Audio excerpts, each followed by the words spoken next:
El presidente Lasso, con una sórdida ironía, ha señalado que me agradece.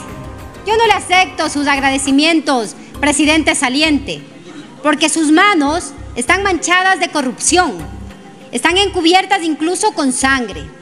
Pero sí quiero decirle que quienes sí me agradecen cuando camino por las calles son millones de ecuatorianos, son personas de todos los estratos sociales, hombres y mujeres sencillos, trabajadores honestos, emprendedores angustiados, incluso los que votaron por usted y que ahora están decepcionados. Yo los acuso de haber abandonado su rol de legisladores.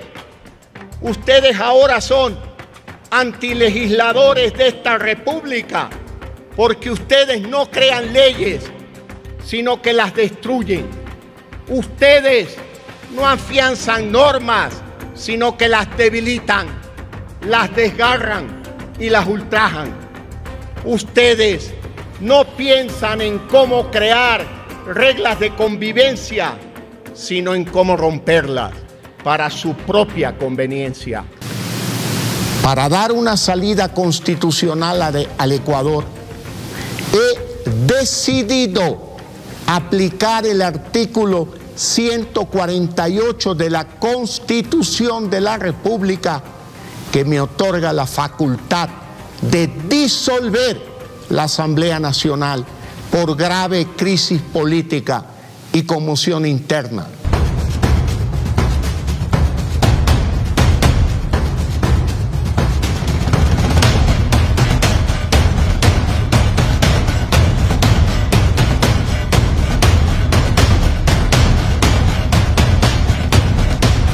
Con el doctor Pedro Moreira, ex juez de lo penal acá en la ciudad de Guayaquil. Doctor, quiero empezar primero con la pregunta sobre el tema de la muerte cruzada. Usted de alguna forma ha dado criterios jurídicos y de qué forma define la decisión del presidente Lasso. ¿Es una decisión correcta, más allá que ya la Corte ha ratificado lo que ha hecho el presidente, o la Corte también se equivocó? Por favor. Mi estimado amigo, muchas gracias por la entrevista y a través suyo permítame saludar a quienes nos siguen paulatinamente en su medio de comunicación. Y mire, acá hay que hacer un análisis pormenorizado de las situaciones jurídicas y políticas.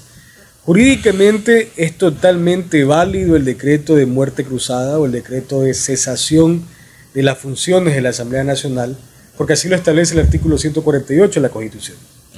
El problema es la legitimidad del presidente de la República para dictarlo cuando ya se encuentra en un juicio político. Si el presidente Lasso lo hubiese decretado el día lunes, antes de comparecer a la Asamblea, bueno, venga y pase, porque aún no comenzaba el juicio político. Pero él lo dicta, lo peor aún, lo dicta ya habiendo ido comparecer al juicio político. Es decir, reconociendo la validez del mismo juicio político. Es como cuando usted lo demandan en un juicio ordinario, un juicio penal, un juicio civil, lo que sea. Si usted comparece, se da por citado. No puede decir que no sabía del juicio. Así, acá pasa algo similar. Si usted ya comparece a defenderse, más allá que el presidente Lasso haya utilizado 50 minutos nada más para defenderse, ya le está dándole validez a ese juicio político. Le está dando legitimidad de ese juicio político. Hacer lo que hizo es totalmente deslegítimo. Y la Corte Constitucional, que siempre ha sido la institución más seria de este país, me parece que le hizo un saque a su responsabilidad, le hizo un toreo, utilizando términos de tauromaquia, porque ni siquiera admitió a trámite las 6 acciones de inconstitucionalidad que se presentaron. Y los argumentos que se esgrimen para no admitirlas al trámite son argumentos bien pueriles, si cabe el término, porque simplemente se limitan a mencionar que el único momento o la única causal en que la Corte debe hacer un control previo es en la primera causal, en la arrogación de funciones de la Asamblea Nacional. Y hasta ahí estamos de acuerdo. Pero como la Corte lo dice, es un control previo.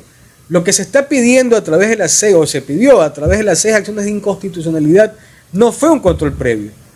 Fue que se verifique en la forma y en el fondo si ese decreto era inconstitucional. La Corte penosamente se ha lavado las manos, ha cedido a las presiones políticas, pues y nos veremos el 20 de agosto en elecciones. Ahora, esa decisión de Lasso hubiese sido también correcta si hubiese dictaminado la muerte cruzada cuando el Pleno asume el juicio, cuando la comisión no presentó el informe. Se fueron sobre un informe que no existe. Eso lo dijo Fernando Villavicencio. No hay informe sobre qué van a trabajar. ¿Y hubiese sido oportuno que Lasso hubiese iniciado la muerte cruzada?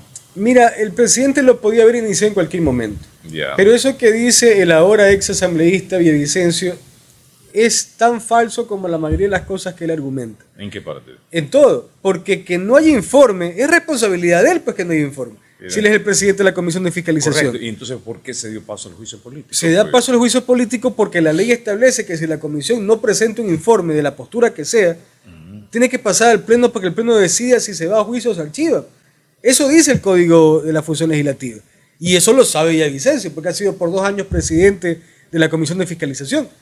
Entonces decir que porque no hay un informe no puede haber un juicio político es totalmente falso. Villavicencio y Ana Belén Cordero y el otro asambleísta que se me escapa el nombre, que formaban esa triada en la Comisión de Fiscalización, son quienes le fallaron al país. Recuerden que algo muy similar ocurrió en el caso de la censura a la presidenta de la Asamblea, Yori. No presentaron el informe. Quisieron presentar un informe o una ampliación del informe después del tiempo que da la ley. Sin embargo, fue al Pleno y se discutió en el Pleno. Entonces, este tipo de artilugios, leguleyos, no funcionan, y tanto es así que se activó el juicio político. Muerte cruzada que está invocada en la Constitución, ¿definitivamente lo reviste como un dictador a Lasso o simplemente es una acción constitucional que ha hecho él uso de lo que invoca la Constitución? No, para nada. No puede ser dictador cuando está tomando una figura constitucional, un mecanismo de escape a una confrontación política. ¿Está equivocado Leonidas Issa entonces? Mire, Leonidas Issa no es abogado. Leonidas Issa está rodeado de abogados también. Hay que ver qué abogados, pero Leonidas Issa me parece que es un buen dirigente político, es un buen dirigente indígena, pero si él considera políticamente que Lasso o el presidente Lasso es dictador, pues bueno, es la opinión de él. Jurídicamente yo le puedo decir que el presidente Lasso tenía todas las facultades para decretar la muerte cruzada. El momento es la discusión jurídica. ¿A quién obedece Leonidas Issa políticamente? Por un lado, él dice que esto es una dictadura, la Constitución está clara que es una norma constitucional, pero si no es dictadura, entonces ¿a quién juega o a quién obedece Leonidas Issa? Bueno, entiendo que Leonidas Issa responde a la CONAIE y a los indígenas. Ahí sí responde a otras personas o a otra gente, desconozco. ¿No cree que es el correísmo que está atrás de él, manejándolo?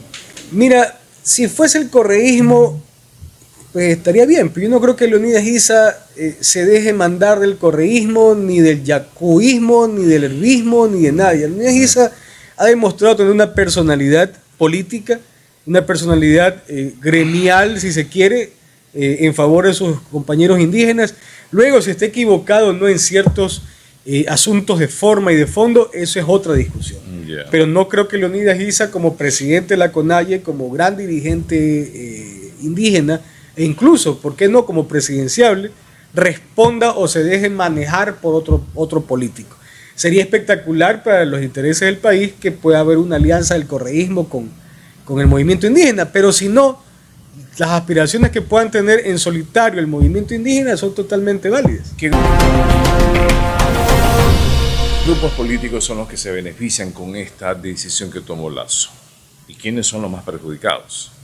Mira, yo creo que los que se podrían beneficiar, si cabe el término, son aquellos que tienen estructuras políticas sólidas, como por ejemplo Pachacutic, salvo por esta postura que hay o esta pugna que hay entre Santi y Churuchumbi, pero Pachacutic es una estructura política muy bien estructurada.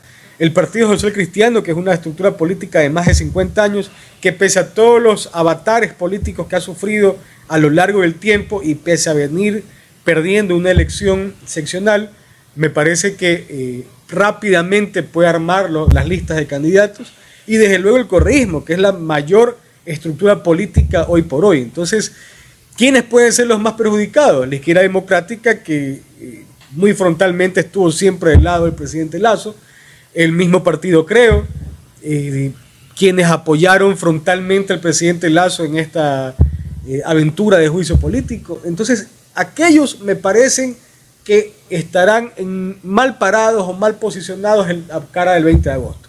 De allí los que te digo, socialcristianos, Pachacuti y correísmo, me parecen pueden salir bien parados.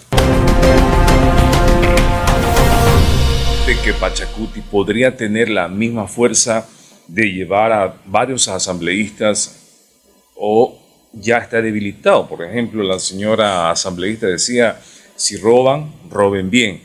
O sea, estamos hablando de que descaradamente se dicen que si van a llevarse un billete, háganlo bien. Entonces eso no debilita realmente la imagen de del movimiento o partido Pachacuti. Mira, la suerte de Pachacuti depende de si la justicia electoral logra solucionar a tiempo la disputa entre Marlon Santi y Guillermo Churuchumbi. Marlon Santi abiertamente es aliado del presidente Lasso y Guillermo Churuchumbi abiertamente es opositor al gobierno del presidente Lasso. En virtud de lo que logre pasar en ese contexto de disputa de Pachacuti, podremos decir si Pachacuti sale bien librado o no, porque Yacu Pérez también ha manifestado su aspiración a ser candidato. Él va a ser auspiciado por Democracia Sí, el movimiento o partido del doctor Gustavo Larrea. Entonces habrá que ver qué facción de Pachacuti se va con Yacu, me parece que será la de Santi, y para dónde coge la facción de Churuchumbi e Isa. Si no se cohesiona Pachacuti, evidentemente se va a debilitar. No creo que Pachacuti ni Izquierda Democrática alcancen la misma votación que hace 2 años, y me parece que es la gran oportunidad para que el correísmo alcance número de legisladores similares a los del pico más alto de popularidad del presidente Correa. Ahora, la decisión de Lasso beneficia supuestamente, como tú lo dices, a Correa. Beneficioso si esta muerte cruzada se la hubiese dictado ya faltando, qué sé yo, un mes para que termine el mandato de Lasso. ¿No surtiría el mismo efecto a Correa cuando se lo hubiese hecho también después de 2 años más? Mira, jurídicamente no hubiese podido ser posible que se la decrete faltando un mes o poco tiempo para que acabe el mandato, porque la Constitución es clara en establecer que debe ser hasta el 3er año de ejercicio. Es decir, Lasso podía haber dictado la muerte cruzada hasta el 23 de mayo del 2024. Ya no más. Entonces, si bien es cierto, en teoría, el presidente Correa o el correísmo se vería beneficiado con esto de acá, pero es muy importante señalar que el gobierno no ha ganado. La muerte cruzada es una consecuencia del juicio político, el cual, bien o mal planteado, al parecer tenía los 92 votos e iba a terminar con la censura del presidente Lasso. Entonces, yo he visto ruedas de prensa, en especial el día miércoles, del ministro Cucalón, saliendo muy orondo, con aires triunfalistas en ruedas de prensa, cuando no debe ser ningún triunfo el presidente Lasso, porque el presidente Lasso también está terminando su mandato. Y puede ser que el correísmo no gane el 20 de agosto, ni gane en la segunda vuelta, pero yo lo que sí le puedo asegurar es que el presidente Lasso no volverá a ser presidente de la República nunca más, y será recordado por la historia como el único presidente que él mismo terminó su mandato. Ahora, ¿el triunfalismo no crees que sí está por el hecho de que Don Lasso, si era destituido, solo era él, no los asambleístas? Ahora, está consciente que también se va Lasso, pero dijo, no me voy solo, se van ustedes y se van primero. ¿No cree que es un triunfo eso? Un presidente debe ser un estadista, y un presidente no puede pensar en egos particulares. El ministro Cucalón, entiendo, es una carta presidencial de Creo, y si él tiene esas ideas, siendo un presidenciable o un posible presidente de la República, creo se va a equivocar nuevamente en el candidato que escoja la presidencia. Porque si bien es cierto los asambleístas se fueron primero, pero Lasso queda en una situación muy incómoda, porque donde Lasso no tiene el tino, el presidente Lasso no tiene el tino de que esta reforma laboral sea protectora y garantizadora de derechos constitucionales, laborales en particular. Primero, que la Corte Constitucional se la va a negar, espero. Y segundo, que va a entrar en una pugna con la Corte Constitucional. Corte Constitucional a la cual no la va a poder disolver. Entonces el presidente Lasso per se ya está deslegitimado. El presidente Lasso per se ya no tiene popularidad. El presidente Lasso es un presidente políticamente muerto. Por lo cual, pensar así, de que ha triunfado porque los asambleístas se van primero, cuando probablemente muchos de esos asambleístas vayan a volver, me parece, con todo respeto, una idiotez. En una asamblea que se dice que ha tenido el 2% de credibilidad, ¿usted cree que puede volver? El pueblo no se olvida, pues mañana son candidatos y la gente se va a acordar que ellos no han aportado nada. Bueno, esperemos hasta el 20 de agosto para ver si la gente les vuelve a dar el respaldo o no. Ya, ok. Ahora, hablemos sobre Fernando Villavicencio, que ha anunciado claramente su candidatura en estas próximas elecciones. Ha sido muy y sigue siendo opositor del correísmo. Ha denunciado varios actos de corrupción que ocurrieron en el gobierno de Correa. Le pregunto, la mayor fortaleza y la mayor debilidad de Fernando Villavicencio, ¿cuál es? Mire, mi querido amigo, permítame decirle que yo no pierdo tiempo hablando de Fernando Villavicencio, por lo cual no puedo responderle nada al respecto porque no considero que yo tenga que responder algo de él.